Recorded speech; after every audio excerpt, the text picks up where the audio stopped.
You want me to go rough up Eminem? I made out. Yeah, he was an animal. No, get off that show. How much money do you have, Jerry? Like, really? And no, it would not be appropriate for today.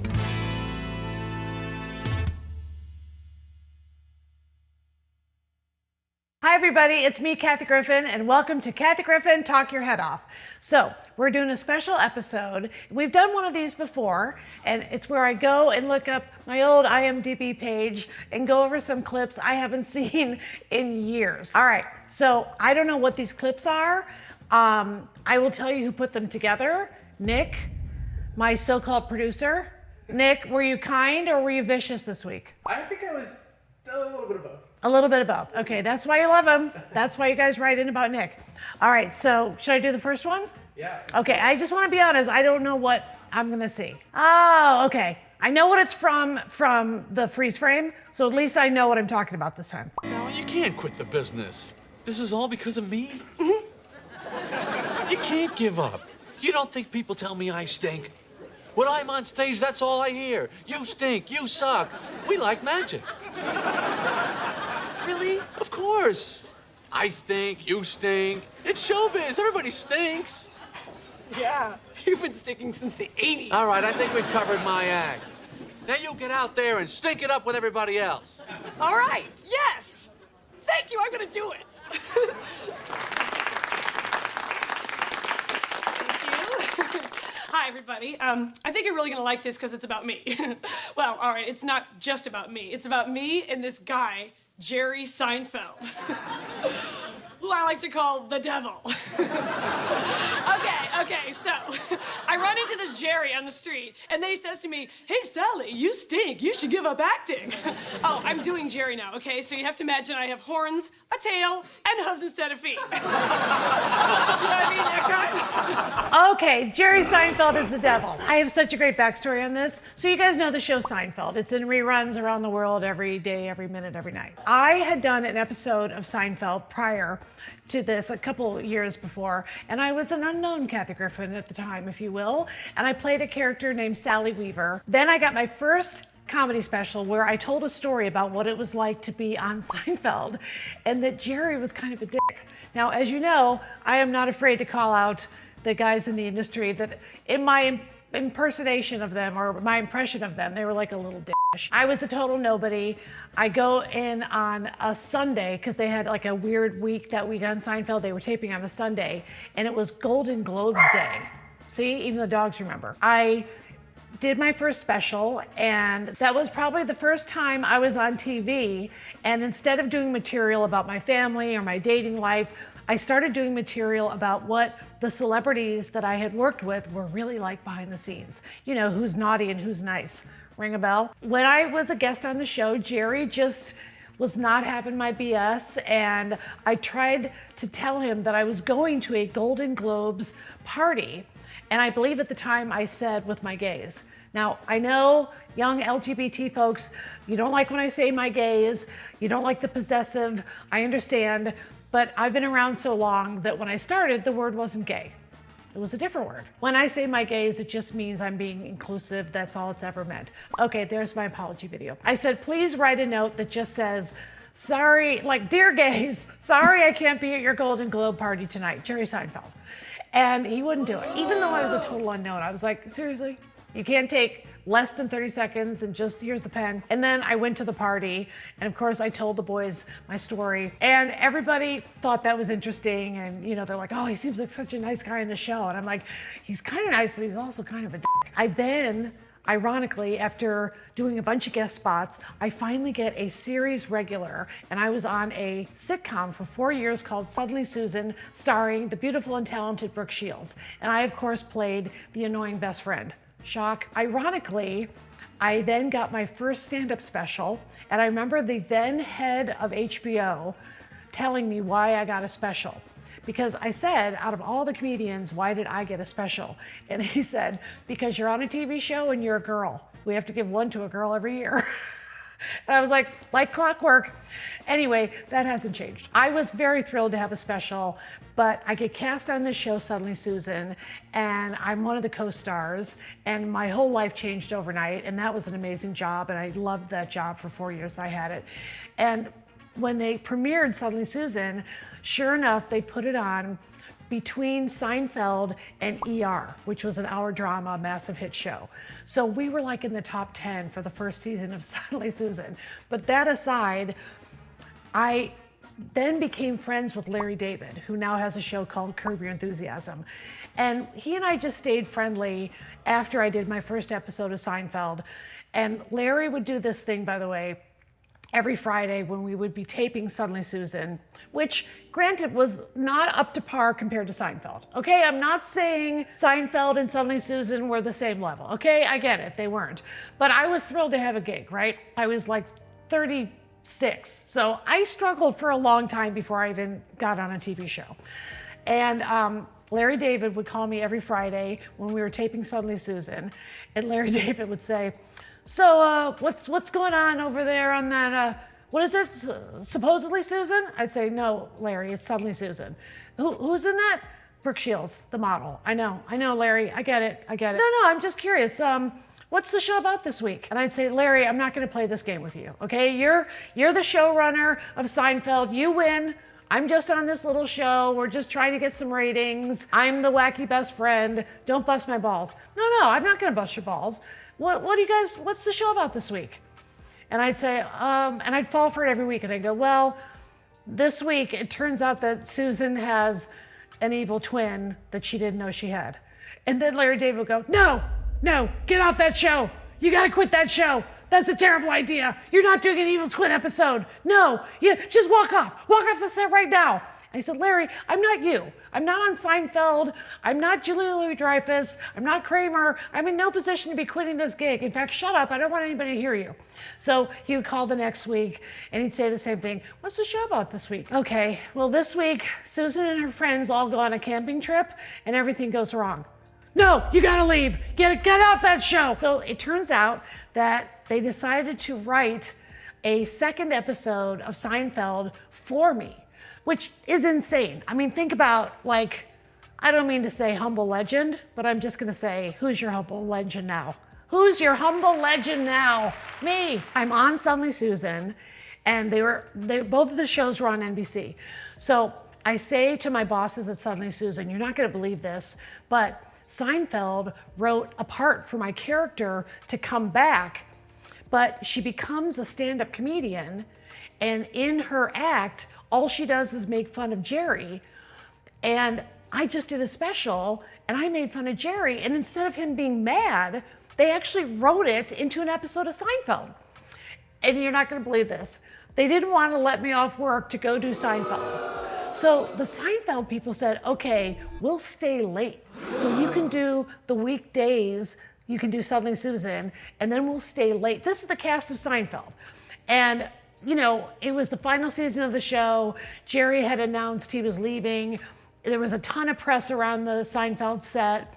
And I remember having to beg to go, no, it's gonna be cross promotion. It's good for the network. It's good for Suddenly Susan. It'll get more viewers. It's an iconic show. Come on, let me go play the role of Sally Weaver. And come on, they wrote the part for me. And I got to go back, but I was nervous because at that point, I had not yet been confronted by a celebrity that I put in my act. And here's Jerry Seinfeld, the biggest star on television and the biggest show on television at the time. I finished my day job at Suddenly Susan, and now it's time to walk over to Seinfeld, the Seinfeld set. And it was their nighttime. So they were being so kind by even staying late for little old me, but they really wanted to do this episode. And Jerry thought it was really funny that I actually, I guess, had the nerve to put the real story from when he wouldn't sign the Golden Globe note from the first episode. Anyway, he took it well, and he took it on the chin. By the way, that fooled me, because I thought when Jerry Seinfeld took the joke that all celebrities would from then on, and he was like the last one to take a joke. I walk onto the set, and the set is half dark, because I don't even think the whole crew stayed. It was like they were staying especially for me. And I walk out of the darkness onto the famous Seinfeld diner set. Now this is a famous set. Everything about it was famous. The living room set, the diner set, and I remember that Jerry was sitting at the booth in the diner and he was giving me this slow clap.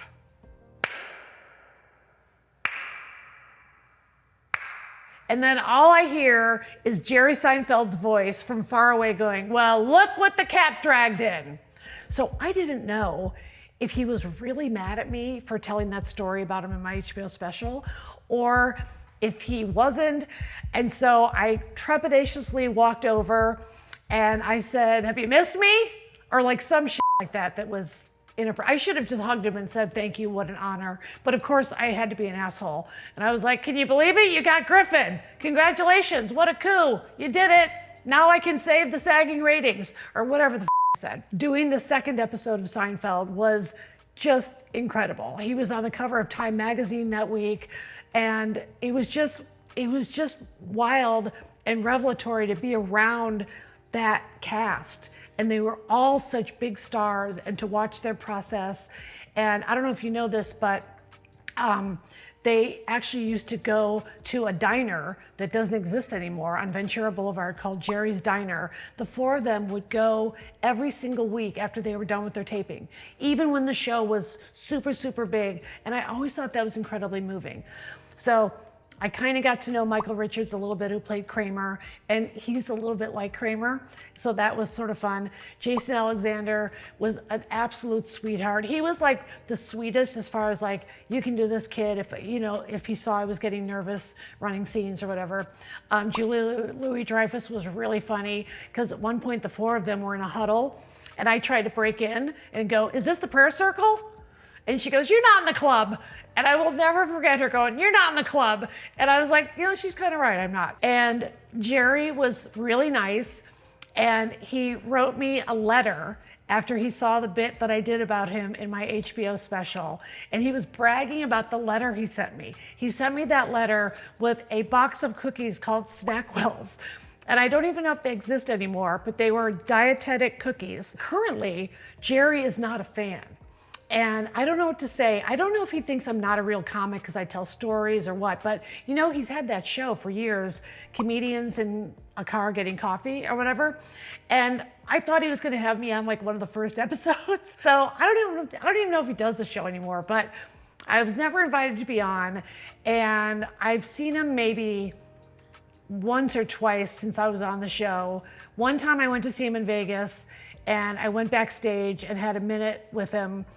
And I said, I was trying to bust his balls, and I said something like, how much money do you have, Jerry? Like, really? Because there's reports of this much, but what's the real number? And he goes, why are you asking me this? And I go, because nobody else will. How much do you have, Jerry? And he goes, I'm comfortable. I go, but how many dollars? Put it in dollars. He goes, comfortable. I go, all right, you fly private everywhere you go. How big is the plane? I'm comfortable. And so he may not care for me. I don't know why I've never done that show. I will always be grateful to him for giving me the opportunity to be on not one, but 2 episodes of Seinfeld. All right, so the next one, I'm just telling you, I'm looking at the freeze frame and I have no idea what it is.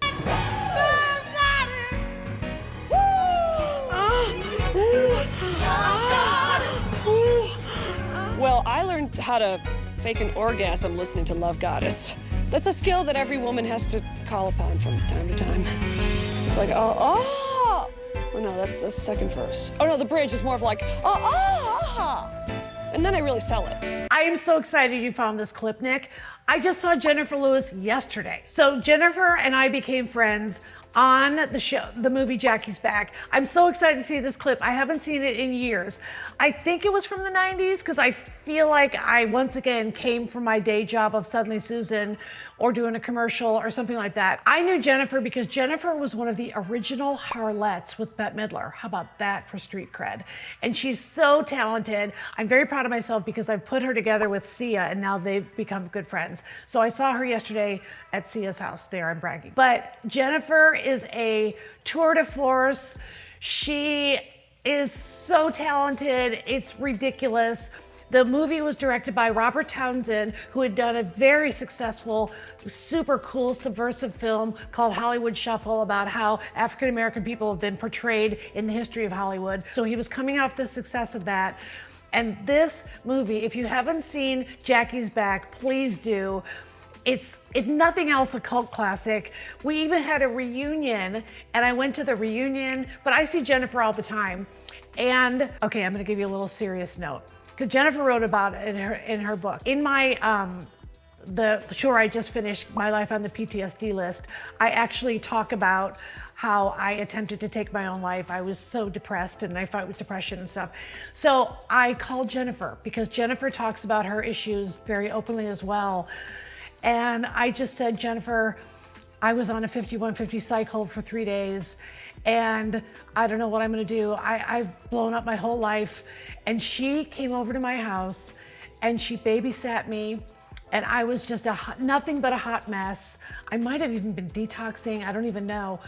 And then I said goodnight to her.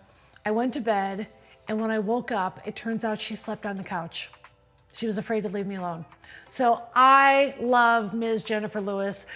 Do whatever you can to support her. If you don't already know her work, dig in and get ready to fall in love. Okay, I have no time to react, we're just going right in. Never ever. What? Stop! You! Hands! Up! All right, remain calm. I'm gonna have to take you two into custody. Okay. No, wait, let me explain, lady. You don't have to. No. Lady, wait a minute. Where? No, let me explain. Where are your lady? forearms? Please listen to me. You can't leave me. I need you.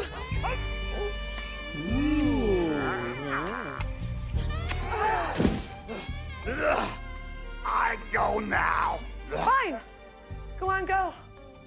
You're all alike. Animals.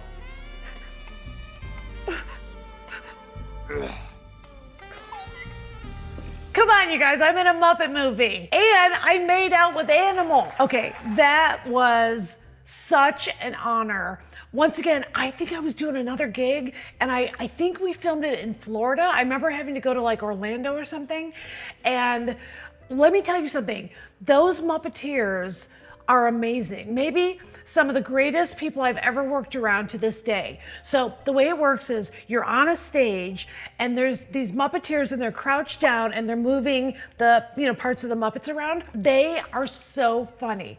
So we would do a take and they'd say cut, and then, we'd do another take for whatever, a different angle or whatever. And those guys were cracking me up. All the Muppet stars were there, and they were just, they would say really naughty things when we weren't rolling, which was the best part, because to have been hit on by an actual Muppeteer is something I'm very proud of. And I do like telling people, especially if I'm on a date, you should know I've been around. I made out with Animal. Yeah, he was an animal. And I remember really crying in that scene. I was so into character and so in love with Animal. But seeing those Muppeteers, I'm telling you, they are artists. May I have your attention, please? May I have your attention, please? Okay. I am very proud to be in the Real Slim Shady video. And yes, I am the nurse at the beginning with the other nurse who was a little person, and she was wonderful. We worked together all day. This, believe it or not, was one of those gigs that I thought I was too busy to take. So I was on a TV series at the time, working Monday through Friday. It was a one-day gig, and they called and they said, can you come in on a Saturday? You guys, I was such a bitch, because they offered me, I think, $500 or something. But I remember thinking like, I'm an actress. What do I care about being in a music video? And so I go, I'll only do it for $10,000. And they did it, I know. So I go, and I'm thinking, what is like Eminem gonna be like in real life? Now, at the time, and once again, this is the bad old 90s, it was very on trend for Caucasian pop stars to culturally appropriate, if you know what I'm saying, and speak in a way that was as if they were trying to convince you that they were actually African American. And Eminem was kind of the king of that. Now, later on, the boy bands would do it, and Britney did it for a while, and Christina Aguilera, and it was this weird trend. And I talked about it in one of my specials, and I don't know if Eminem ever saw it, but I show up, and it was on this set somewhere in Hollywood, and in the video, get this, they put out a casting call, and I don't even know if they paid these kids.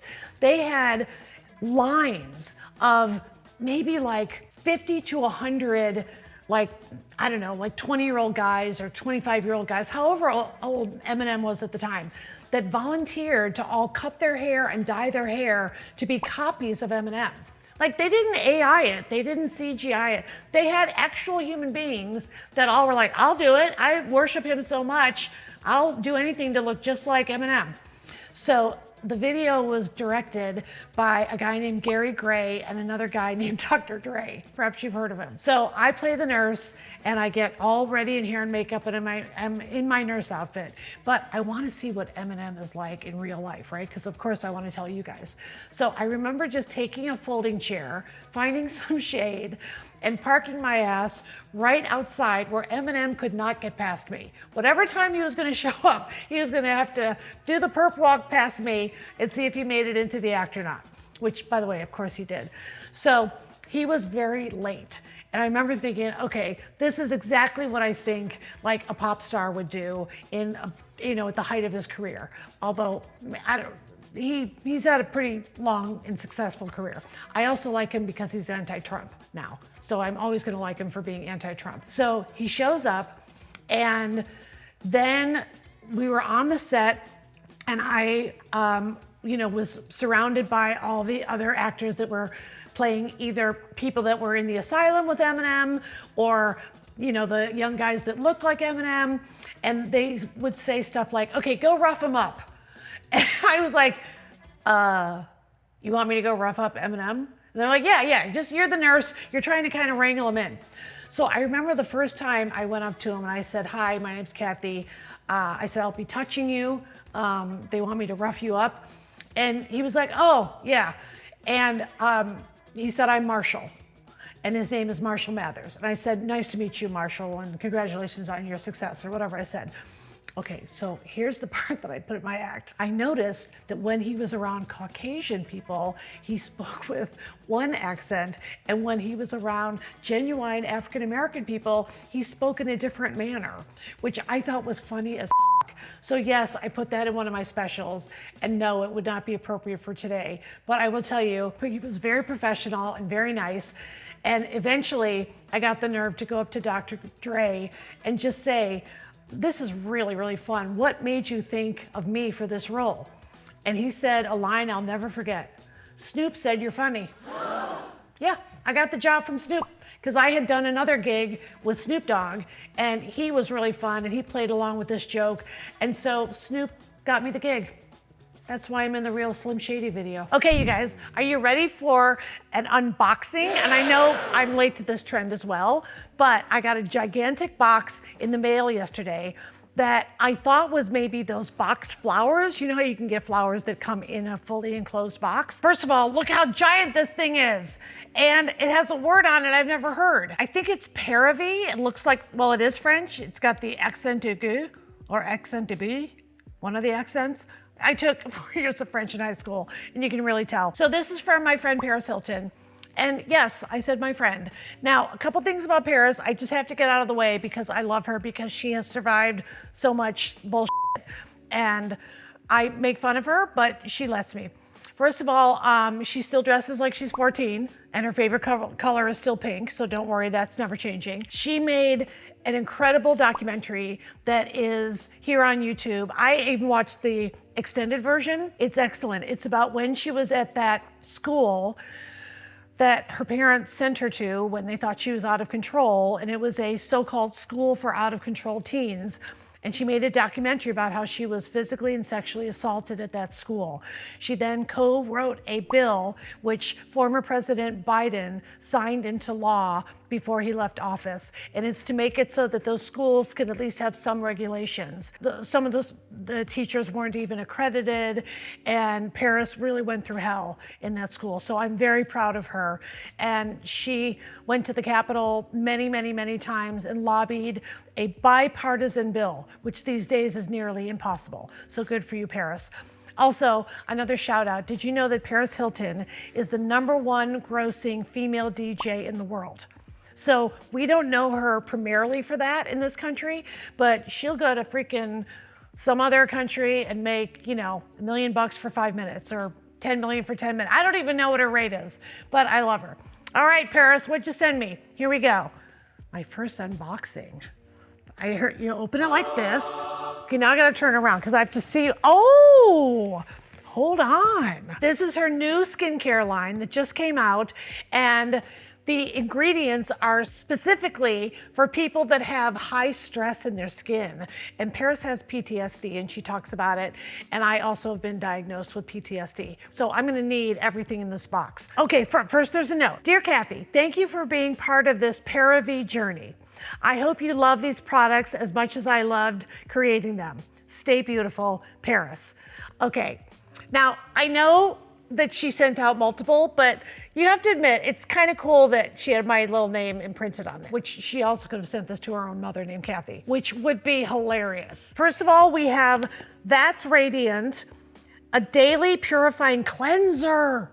We all need that because sometimes I wear makeup. Then we have a Paravi That's Quenched, and it is a support crema. Well, I can't get enough crema in my cream. That's Restored overnight repair cream. So you can be repairing yourself while you sleep. Plumping Vitality Serum. Serums are very on trend right now. And I don't get any fillers or plumpers. I just like do old-fashioned face work if I feel like it. This will plump me, but not so I have saddlebags. Or you can call me Two-Ton Tessie. Paris, Jesus Christ. Okay, That's Firm. Contouring neck treatment. Guys, that's how she's got that neck. She really does look the same as the day I met her in the 90s. I'm not kidding. It's kind of weird. Hold on, this one has drops. It has a dropper. I don't think it's eardrops. Skin Perfecting Elixir. How about that? Oh, you guys, there's more. Hold on. First of all, there's a Paravi Iconic Empowered Unstoppable. You guys, so, you know, I see Paris a lot through Sia, and Sia has a song called Unstoppable. So I think this is a very nice nod to Sia, and I will discuss it with Sia, but I guarantee you Sia will be very flattered. This, I think I know what this is. I'm not this high tech in my beauty regimen, but I think this is what I do to pull the hair back, and then I can put the products on like a headband. But I also am not going to demonstrate this because my forehead is so massive that I might just lose you altogether. Oh, a blanket that says Paravi, but it's fleecy. Now watch what I do. I'm gonna make these dogs very happy right now. Look at that. You're like one of Paris Hilton's little dogs, Tinkerbell. I still call them Tinkerbell. I don't know what the dogs are named now. Shark Beauty Cryo Glow. Okay, wait a minute. You can scan below, so I'm gonna cover it, and then I can get a free one of those crazy masks that look like Friday the 13th. Is that the one with Jason? The masks? Yes. I'm anxious to see what it does to my face if I put that crazy mask on it. But I'm gonna redeem it, Paris, so get ready. I might even just call you after this. Now there's another, oh, this is the guide. Oh, thank goodness there's the product guide. Oh, okay, it's a Vitapod Zero Sugar Functional Drink Mix. 1 bottle, 6 pods, 3 flavors. Okay, you guys, this is too modern for me. I'm not sure how pods work, because I thought that was just for Tide detergent. Ah! I was gonna say, I assume that they either think you have a carrier, but this gives you the bottle. Okay, hold on. Oh, Paris, this is a straw! God, you're like a scientist, Paris, with that sliving. Okay, so hold on. I can't get over that that's the straw. Ah! You guys, you're not gonna believe this. There's another straw. I don't quite understand this part, so let me just open a pod. I work out every day. I could do this. You'll never win. You guys open it. This is a pod for the Vitapod. Zero sugar. So my guess is you take off one of the genetically engineered straws, maybe put it in here, and then take the lid off and put water in there and shake it. I don't know, should I try it? Okay, so I put the pot in there, then water, and when I say I mean my assistant. And now you shake it. Yep, like a good old-fashioned hand job. And then you use this science, which I've just learned today, and then the straw comes up. Okay, my first sip of my Vitapod. It tastes good, you guys. Okay, you guys, I can't top that. So thank you for watching this episode of Kathy Griffin Talk Your Head Off. Like and subscribe. It's all about the views. I need them. I love them. I love your comments. Please become a paid subscriber on Substack and Patreon and follow me on all the socials. You know where to find me. Just trying to make you laugh. See you next time on Kathy Griffin Talk Your Head Off.